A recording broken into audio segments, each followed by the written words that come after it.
I want every advantage. It's interesting. So I've heard you now a few times, and the first few times it didn't really make my radar, but you always say release weight. You never say lose weight. Yeah. What do you do when you lose something? Look for it. Yeah, I don't want to look for weight that I've lost.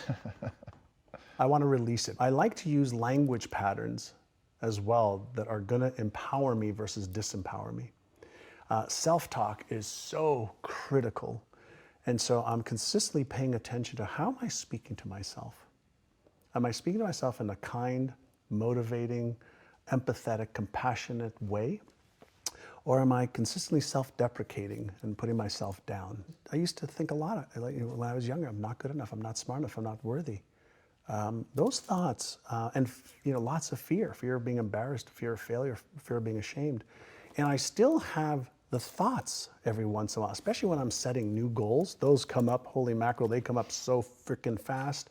Are you smart enough to achieve that? Are you good enough to achieve that? Even when I got into really diving deep into the brain science and even my new book, I was petrified to release my book. It took me 2 years to write it, because now I'm entering another whole domain of neuroscience and neuropsychology with world-renowned experts that I've worked with for years. But now here I am putting myself out there with, hey, this is neuroscientifically correct. So I had to make sure that it was. But there was a lot of fear.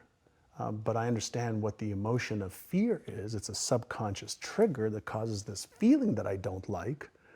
And it's a go signal for me, not a stop signal for me. That's interesting.